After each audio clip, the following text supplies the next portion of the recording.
Welcome to Healing Generations, a podcast creating a dialogue uplifting the importance of healing, strengthening, and supporting our communities, and that addresses the disparities and inequities in communities of color. Healing Generations is brought to you by the Healing Generations Institute, a collaborative initiative of the National Compadres Network and the Brotherhood of Yelders. Be sure to subscribe to stay up to date on our new releases. Buenas, this is Cisco Gallardo with the Healing Generations podcast, the Yelder edition. I want to thank all our listeners, all our subscribers, friends. I'm going to ask each and every one of you, if you haven't already, please go to wherever you get your podcasts, be it Amazon, Spotify, Apple Music. I want you to go there and please rate our podcast, leave a little comment. Leave your thoughts. This way, other people can find it in a good way. We want to pass this healing message that we talk about, the whole idea of La Cultura Cura. We're trying to spread that message to each of our communities. There's so much intergenerational trauma that happens. Everybody has to start somewhere in this healing journey. So I want to remind everybody of that, There's some topics that you like and that you want to hear more about, please let us know. Go to our Facebook page, our Twitter, our Instagram, let us know on there, what you'd like to see. That helps us come up with some good ideas and also helps us identify people that we may not know yet. You know what I mean? When it comes to that. So I'm going to put a little cedar here on this charcoal. I'm going to ask everybody to take a little bit of time. Kind of stop what you're doing, just kind of think about this for a little bit. We're going to bring in and acknowledge the four directions, as they call it. We want to go to the east. I want to face the east and think about all the men in our life, The men, our fathers, our grandfathers, our sons, our nephews, our uncles, our homies. We want to think about them, all the things that they've been through in their lives, all the blessings, even all the cargas, that they're dealing with. We want to think about them. Even if you didn't have a father in your life, we want to still acknowledge all the fathers. The father you want to be, the grandfather you want to be, the husband you want to be, the partner you want to be. We want to recognize that. And as we turn around to the left, we're going to face the west, where our grandmothers and our mothers. We want to acknowledge all the women in our lives. As we go there, we want to think about all the men and women in between that don't quite fit in this masculine world, in this feminine world. They're kind of in between. We want to acknowledge all their relatives too, in between that. We want to let them know that they're important, that they matter. And as we face that west direction, we think about our daughters and our nieces and our homegirls, our partners, the women in our lives. We want to think about all the beautiful things that they've been through, what they contribute to the family, to our community. We want to recognize them.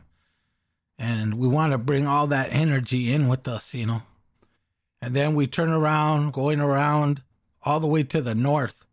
We want to think about our elders, our ancestors, those that been there here before us. They created a foundation for us, They planted our roots for us. We want to think about them. And also we want to think about our elders too that are, at this time of their lives, they're lonely. We want good things for them. All the wisdom that they provide, that we can listen to them and be a part of their lives. I want to acknowledge them for who they are. And I want to remind you, please reach out to the elders in your community, check up on them, say hi to them, let them know that you still care, that you're available, And then I want you to go to your left again, and I want you to think about all the future generations as we go to the south and the spectrum of the ages in between. We want to think about our children that are not even here yet, the babies, We want to think about them in our everyday life, how are we going to make the world better for them? We want to think about all the young children in school, We want to think about all the teenagers, who feel alone, who feel that nobody cares about them. You know, I want them in their heart right now to feel that we have love, we have cariño, we have the best intentions for their everyday life. You know, all those children, the ones that are doing good, the ones that are doing good in school, the ones that are having a hard time, those in foster care, those in lockup too. We want to acknowledge all them just for who they are. And I want you to turn around and I want you to put your hands up to the sky to thank Tonantiu, the sun, you know, all the warmth and light that he gives us, you know, every day. And then we turn around, we put our hand to the earth. We want to thank Tonantzin for all the resources we have in life, you know, that we utilize them in a good way. We take care of them. Don't overuse them, you know, and do our best to take care of our resources in a good way, you know, and to take care of Mother Earth, you know.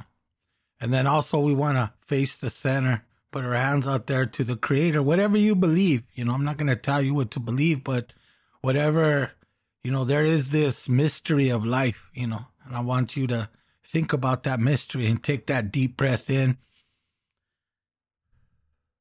Just acknowledge all the things you've been through in a good way, you know, that you want to do still in your life, you know, that your trauma doesn't define you. You know, it's how you heal yourself, what you want to do in your life. Oh, I want to thank each and every one of you for taking that time out. We went around, you know, whatever you got going on in your life. You know, I know there's been a lot of tragedies too, you know, what's going on. You know, I want to give people a chance, you know, take a moment, you know, and think about that. And all the beautiful things too. You know, we always want to remember our blessings. So with that, I want to bring in a special guest, you know, to me. I've known her since, I was in high school, I think. And, you know, I thought I knew a lot back then, but I really didn't. You know, I just wanted to, I knew I cared about the movement, you know, the Chicano movement. I was struggling at the time, give me a hard time, you know, but I'm really happy to have her in my life. You know, all these years we've been friends in various ways, you know, kind of see her as a tia, older sister of mine, you know. So I want to give you a chance, Lucia, to kind of introduce yourself. And please share a little bit about yourself, your family, your background, and your journey up to this point. Thank you. Claso Kamati, hermano. I'm so happy to be here. I'm so proud of you. It's been so awesome seeing you grow up. I mean, yeah, man, I feel really old, eh? But yes, I've known you since you were a young man, still in high school and slamming poetry and, you know, being in the movement. And I'm just really proud of you and grateful for our relationship as relatives like that. You know, my name is Lucille Contreras. Some folks call me Lucila. And on my dad's side, Joe Contreras, I'm Lipan Apache. On my mom's side, Alicia Contreras, I'm Mexica. And currently, I live in the traditional homeland of my ancestors, the Lipan Apache, in Tejaslan. And I raise 15 head of buffalo and live on 77 acres. And some of the things that helped me in my life as a young woman was meeting our relatives, Carlos Castañeda and Donna Vigil Castañeda. It was really instrumental. They helped me kind of grow up and come closer to my own indigeneity at the time as a young woman with Grupo Tlaloc. And Carlos and Donna are our jefes and leaders of Grupo Tlaloc in Denver, Colorado. And so it was really at that time that I started to become awakened within myself. And it was really the drum, the heartbeat that I feel opened up the doors to our ancestors and completely changed my life at that time. At that time, I was in my early 20s, living in Boulder, Colorado. Having moved there from San Antonio, Texas, was definitely a culture shock for me. And the reason the reason I moved to Boulder, Colorado, was I seen a picture of the Flatirons. And I thought, man, I gotta go. I have to go there. And my parents were like, no, hombre, why? No, we don't know anybody there. We've never been to Colorado. And I just thought, I have to go. I have to go. So they gave me their bendición, and I took a Greyhound bus. I was 20 years old. Wow. And it wasn't long after that I ended up at a Indian market in Denver, and I heard the drums, and that's where I met our relatives, Donna and Carlos. And like I said, my life changed after that. And I'm so grateful to them, as well as our other jefes and leaders, Sharon and Tomas Lopez, for their leadership, their love, and all the blessings that they've helped so many people along the way that have come through those really powerful, prayerful doors there on the land. So many of our relatives, Maria de la Cruz and Danielle. Maria is a midwife. She helped to deliver my first son, Enrique Jose Cuauhtli. And because of the fact that giving birth is a ceremony, being pregnant in itself is a ceremony as life givers. And so it was really beautiful and powerful to have our sister and also spiritual leader, Maria de la Cruz, help deliver my son there. And CU Boulder Housing, student housing, he was born in 1996. That's awesome, man. It's just, she's delivered a lot of babies over the years. It's beautiful. She's one of those lights, definitely in our community. So let me ask you, what does healing mean to you? Healing is the work that our ancestors left for us. I remember one time, many, many years ago, Sharon Dominguez says to me, I know for a fact our grandmothers, those of us that are especially in our circles, our grandmothers many generations ago prayed for us. They prayed for us to be born. They put tobacco down and they prayed for us when our ancestors were being killed in plain sight.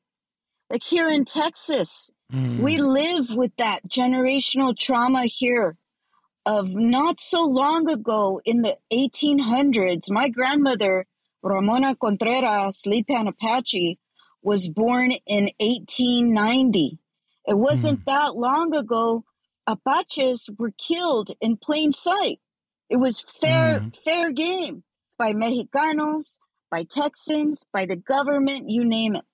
So healing for me is the work that we are doing that our ancestors left for us. Paying attention to the pathway that has been set before us, to walk the red road, to carry with us our tools that we have been given in our mind, in our bodies, and in our hearts.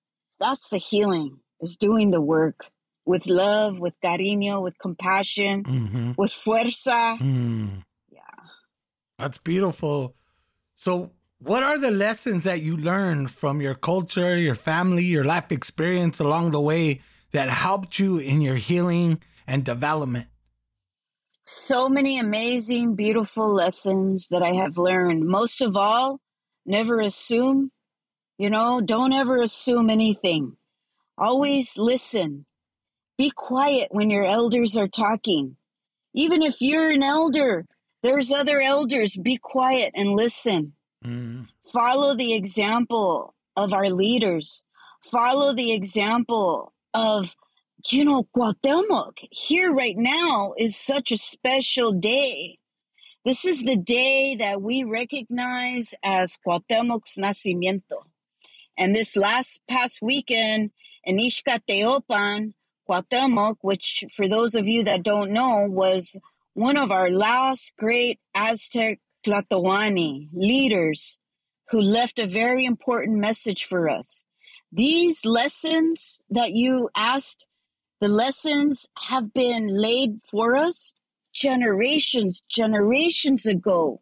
when you listen to the words that Cuauhtemoc left us, he said, there will be a time where today, now is the time that we keep our precious values, our lessons, our teachings of our ancestors close to our heart. Now is the time that we guard our precious jewels, which they think are the gold, but what we know, our precious jewels are our children. And one day we will have a time que florezca la luz, that we will flourish again in our Aztec splendor and be able to live our true selves. I feel that's today. I feel that's now. So those are just some of the lessons of Sitting Bull also. He said some similar words. Our Lakota elder, Sitting Bull, who left us so tragically as well, just like Cuauhtemoc.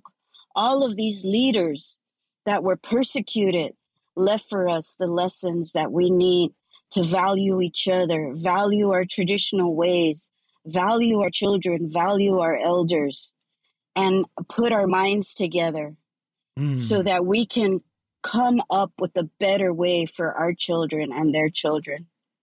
So, Lucia, that's beautiful. What would you say, like, in your danza journey, your spiritual journey?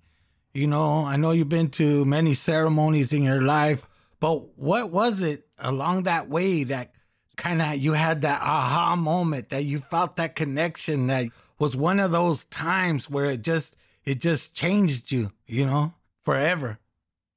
The first time I heard the drum, the very, very first time that I heard the wewet was at the, where they used to have the Indian market back in the day in Denver when Senora Jan Estes was still alive. And I was there delivering art. I used to volunteer at the Boulder Art Center, and I was delivering art there. I was living in Boulder, Colorado también. And I heard the drums, and I thought, what? Wait, what? What's that? What's that? You know, my heart started beating fast. My palms got sweaty. And as I made my way through this crowd to where the Círculo was, Grupo Tlaloc was dancing, Carlos, Donna, you know, and the rest of the grupo at the time. And it was just so powerful to hear that. I felt something amazing happen inside of me, in my heart, in my spirit. That was one of the times that was one of those aha moments. Another time would be when we used to travel to San Luis in the valley. And we would, as a Grupo Tlaloc, would make a pilgrimage up the mountain. And just that power of prayer. It's so amazing. The power of prayer is so incredibly amazing. And I've felt that so powerfully in the Grupo and Danza and the different ceremonies, as you say. I've had the opportunity and the honor to be able to go to Ixcateopan and pray for Cuauhtemoc. I've had the opportunity to go to a Xipe ceremony, a march ceremony in Guerrero, in Xipetlan. And I've had the pleasure of dancing in 1992 at Teotihuacan when the first Peace and Dignity journey arrived there at the pyramids of the sun and the moon. And just so many amazing, beautiful, beautiful blessings. Wow. Yeah, it's a lot of times people they know about Peace and Dignity over the years, but there's all those early stories that sometimes I feel get lost, you know, but I'm glad that, you know, we got to make sure those stories are documented, you know, to talk about, and it's a beautiful thing. So tell me about what you're doing with yourself now, and how did all the stuff you did before that, how did it kind of prepare you for the things that you're doing right now? Spiritually, involved in the movement, however it is. Thank you. I am currently the CEO and founder of a nonprofit called Texas Tribal Buffalo Project. And our mission and goals are to reconnect the Texas indigenous communities to each other by also reconnecting our relationship to the buffalo as our relative. So, as I mentioned, I live on 77 acres.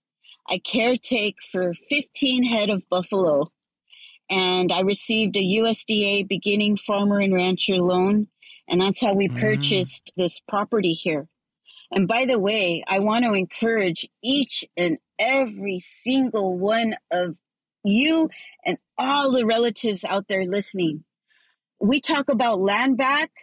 That is a pathway to land back. Okay, I want to take a second here to say that without the USDA beginning farmer and rancher loan, I would never have been able to purchase this land back home in my traditional homeland of the Lipan Apache. I'm in Gonzales County. I'm halfway between San Antonio and Houston off of I-10. I, at the time of when I applied for that USDA beginning farmer and rancher, had terrible credit, no savings, a bankruptcy. I just want to say full disclosure that if I can do this, any of us can do it, because I purchased this land, $577,000, and the USDA paid for all of it. I make one yearly payment of $22,000. And because it's agriculture, they know it takes time to grow your plants or raise your animals. And then you make your yearly payment. So what I have done is created this sort of business model that can completely be replicable. You purchase your land with your USDA, you create your nonprofit or your LLC, but in my case, I've got a nonprofit. And because the nonprofit is able to raise funds to take care of the buffalo and provide for the programs that we have, which are for youth, which are for elders, which are for veterans, as well as for the buffalo themselves, you create a cycle. You create this cycle where the nonprofit is funding all of these projects, and it's just a pathway forward. And anybody could reach out to me for more information on that. And so you're right. All of my life has led up to being able to do this. First of all, and foremost of all, nothing could not have been done without prayer, without offerings. And I was able to learn and live in South Dakota the last 7 years. And it was there with our relatives there in Porcupine, South Dakota, that I learned the power of the buffalo as relative, as the healing energy, mentally, physically, and spiritually. And so I thought, man, if I feel this way, if I feel this good, healthy blessing, what about our people back home in Texas? Man, we're really suffering down here. It's hard to live in Texas. Man, it sometimes feels like everything is stacked against you. But if more and more of us come back home that have this reawakening of our indigeneity, of reconnection of each other as relatives, recognizing that, we're breaking down all that they set to destroy us with love and compassion. So, yeah, all of my life experience has led up to this. My jobs as IT professional, the danza, the discipline of danza, the ability to connect with each other, all of that. It's so amazing. And of course, being a mother, my children, I could not have done this without my children also. My sons, Tequani, Jose, Luz Glanetzi, they all helped build the fence, the perimeter fence. And so, this is definitely also a family project. That's beautiful. So tell me a little bit more about the project. So how do you introduce the other tribal people, the other indigenous people of Texas? How do you introduce them to the buffalo? Like, what are some of the programs that kind of achieve that goal for you? The first thing we did was on May 10th of 2021. So we moved in here March 23rd, 2021. On May 10th, we had a ceremony right away. So We harvested a buffalo. We bought a buffalo from a southern ranch south of San Antonio, specifically to harvest her with prayer, with offerings, with smudging and tobacco. My oldest son got guidance and words of encouragement from the elders in our Lipan Apache communities. And on that day, May 10th, we had approximately 100 Lipan Apaches arrive from all over Texas and even Louisiana, because we're wide diaspora. Lipan Apache are a wide diaspora. Our traditional homeland does go all up and down north, south, east, west of Texas and into Mexico and even up into Colorado. And so that was the first time I could say in several generations that our people, Lipan Apache, were able to gather in safety without being hunted, without being persecuted.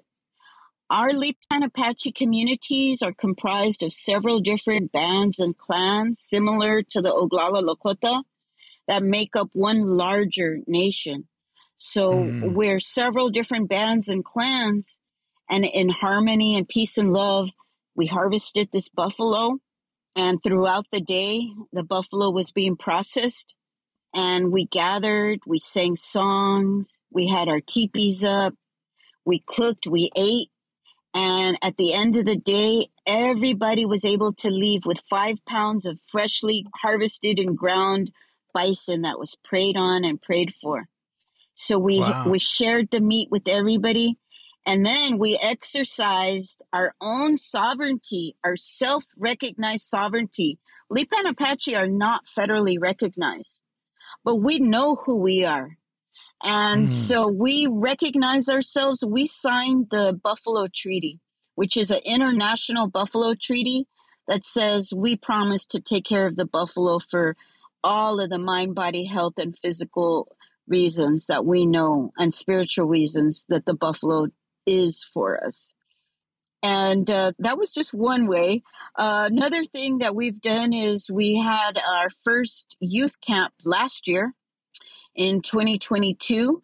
We hosted 30 youth, and they also came from different parts of Texas. They were from different tribes: Cohuitecano, Comecrudo, Lipan Apache, as well as some other tribes that a lot of our families here in Texas were still learning about who we are, because Texas did such a great job of trying to erase our history. They can't. And so we're helping each other. We're all helping each other here. So the youth camp, those kids were able to learn how to make fire.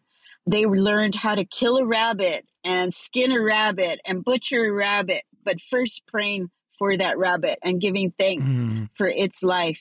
And all of these kids learn the fact that our meat doesn't always come from the grocery store. Our meat and our food comes from the land that we live on, just how our ancestors knew and lived that way. So they also learned some fishing. And it was really cool because some of the older boys went fishing and made a fire and cooked and ate their fish sort of together off on their own with some of the older young adult men and then young men. I mean, like Jose Cuautli, now that he's 26, he's able to help lead some of that. He grew up in this way of life. And it's just been amazing. We have so many projects coming up and down the pike. Another one is an awesome revolutionary grant called Decolonizing Data. It's the first of its kind in Texas that is going to encompass not just one aspect of Texas indigeneity, but just like the buffalo is everything, we're casting our net far and wide to find out who in Texas still knows about our languages, our foods, how is our safety, how is our homes, what are our needs educationally, and then again, mentally, physically, and spiritually, so that we can then in turn know how best to help our people through the way of life of the buffalo. We're building a curriculum also. We're currently building a curriculum that will go along with the meat. We sell our bison meat as well. We're licensed purveyors by the state of Texas, which means that we don't necessarily harvest our animals, our relatives that we live with, but we purchase from a larger ranch that's in Texas, 20,000 acres. And it's so that we take the meat to our communities. I sell the meat at, for example, a food bank that's a farmers market-based food bank. So we accept EBT and SNAP. I take the meat to the community in the barrios all over Texas. I travel far and wide with my freezer and my generator. And man, my mission is to get this into our bodies so that we can become healthier. This meat is part of the way that we lived and that we should live. I could keep going on and on, Cisco. I mean, there's so much. No, that's beautiful. I mean, I think you should expand a little bit on how there was not only a nutritional factor of eating, you know, our indigenous foods like buffalo and other stuff, but there's a spiritual connection between the people and their food. Yes. So we all know, those of us that are awakened and have realized the way that our people have been pushed to the brink of extermination. They killed the buffalo as a way of killing us as Native people. You've seen that horribly tragic photo of the 30-foot high mound of skulls that the buffalo hunters massacred our relatives, the buffalo relatives. They did that because that was our life. That was our way of life. They knew they could control our demise by controlling the demise of our buffalo relatives. So the spiritual aspect is, as we're rebuilding the herds, as we're caretaking for the herds, not as livestock, not like cows, a commodity, but our relatives. That spirituality transfers to us. So many of us walk with this trauma, this generational trauma. Sometimes it's hard to just get out of bed.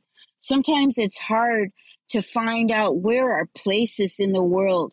For many of us that had to hide in plain sight, to be able to come and experience this energy of the buffalo, to stand next to this buffalo's presence, realizing how much that they suffered, but their fortitude, their perseverance.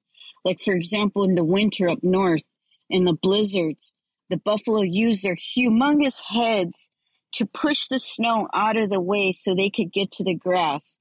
The cows, no hombre, they die in the blizzards.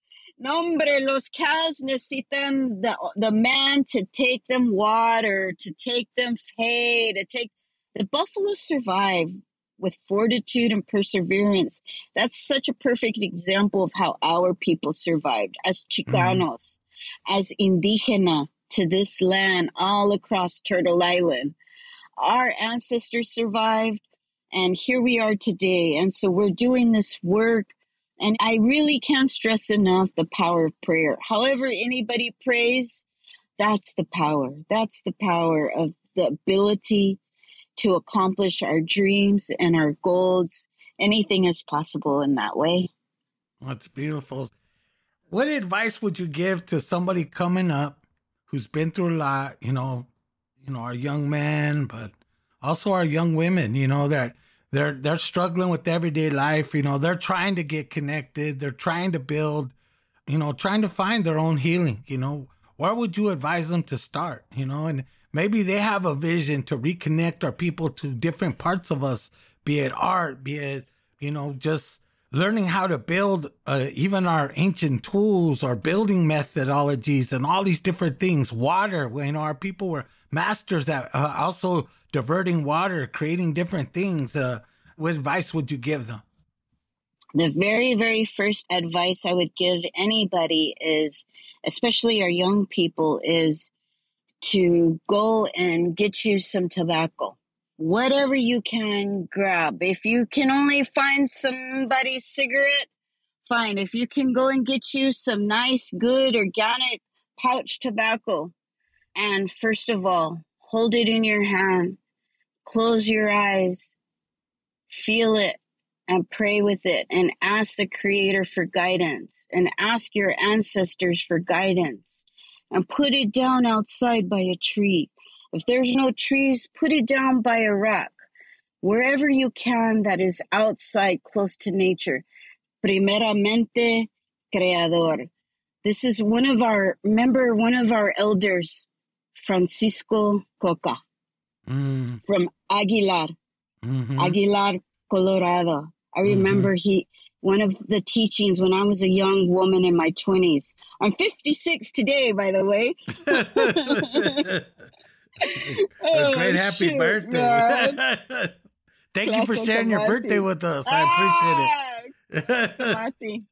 But in my 20s, I met Mr. Coca in Aguilar, and he said, primeramente es creador. First is a creator, then is your family, then is your community. And if you live your life in that way, you set yourself up in a good way to have success for your family, for yourself, because those are the three principles that I have guided myself from learning from my elder. And that's another suggestion that I would give to our youth.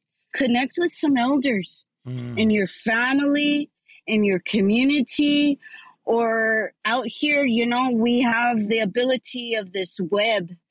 So we have the ability to connect with each other. So connect with some elders that you admire, that you see doing the good work, and that you want to replicate. I like that. You gotta ground yourself in some teachings, and some wisdom and experience of other elders, and kind of our circle, Lucille. We say like me, I say I'm a Yelder. I'm not quite an elder yet. I'm still learning a lot, but I'm far away from a 20-year-old. They look at me and think, oh, this guy's old. He don't know anything, or a teenager. But we have this generational, I grew up in the movement too. You as one of my teachers, along the way. And I appreciate that, seeing you guys struggle, committed, the way you raise your family, it was inspiring for me. And, I just want to tell you how happy and proud I am of you, continue to do the work. And I heard about your Buffalo project, and I was like excited because, especially in Texas, knowing Isaac, who's a compadre here, the National Compadres Network. And then when I saw that you knew him, I was like, wow, our circles are so intertwined. No matter being in Colorado, California, in Texas, and in Phoenix, and different parts of Mexico, we support and get along with one another in a good way. That's right. And I just want to say I appreciate you just for all the things you've done to this point. And, please let me know when you guys are doing a gathering. I'd love to go over there at some point and check out your herd and, just experience it. It's all part of the journey, So if people want to get involved, how would they get involved? Contact us on our website, TexasTribalBuffaloProject.org, and all of our contact information is there. We even have a volunteer sign up. We do things, for example, like I mentioned, we sell this buffalo meat, but we're also creating a curriculum. We're learning about our traditional foods. I do want to say something that you mentioned. It made me think of something about Teotihuacan and the amazing, amazing power that our people have.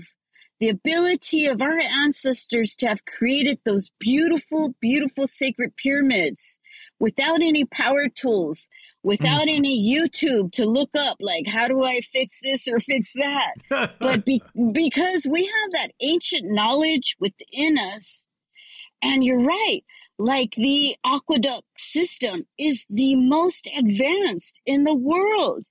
And that comes from our gente. That comes from our people. And if you think of water and us being, 90% water is sacred. Water holds memory. And so we have the memories of our ancestors within our bodies, even in our water. You know, it's so powerful. I want to recognize my elders and my ancestors here in Texas also, like Richard and Anita Gonzalez from Lipan Apache, and also Isaac Cardenas, Papa Bear, who I recently found out we're related through DNA. You know, it That's is a beautiful. beautiful, beautiful small world. And I'm so grateful to all the people that are here in Texas who all the years have carried through in spite of the difficulties as it is living in Texas. And that would be the Cohuitecano, the Come Crudo, the Carizo, the Tapilam, the Carancoa, all the Lipan Apache groups, and all the many, many more, Alabama Coshada, the Kickapoo, and the Isleta Pueblo, and all the others. I just wanted to mention our relatives like that. Oh, that's beautiful. I want to thank you again so much. And I want to leave the last word with you, you know, whatever. I want to thank you again for taking the time out, especially on your birthday, to come and interview with me. And, you know, I really feel honored and privileged with that. What message would you have just in general to the people, you know, that you want to leave them with? Remember that song? Yo planté una semilla en la tierra, madre mía. Hey ya, hey ya, hey ya, hey ya. Wee! You know, I just love the songs that we sing. All of our beautiful healing songs. You're right. You know, I just want to leave with everybody out there to remember to treat each other as relatives, to remember our Mother Earth, the water, all the four-legged, the winged, our relatives, as well as the plants and even the soil. And just to treat ourselves with love. You know, we've all been through so much, and each other. So just treat each other with love and ourselves, and just continue in a good way like that. Oh, beautiful. I want to say thank you again. And to each of our relatives out there, remember that cariño that you have to have for one another, you know, respect and love, all those things, you know, trust. We've been through a lot as a people, but sometimes we treat each other like strangers. We need to treat each other like family, you know, and all families take work, you know, it takes work. So with that, I just want to thank our listeners one more time. And if you want to learn more about what the National Compadres Network is doing, please go to our website, nationalcompadresnetwork.org. And, you know, see what's going on. You know, if there's a training in your community, you know, look us up. You know, that's a good place to start, you know, when it comes to healing and learning. So with that, I want to say gracias por todo en palabra. For more information about Healing Generations and the Healing Generations Institute, visit nationalcompadresnetwork.org and be sure to subscribe to stay up to date with our new releases.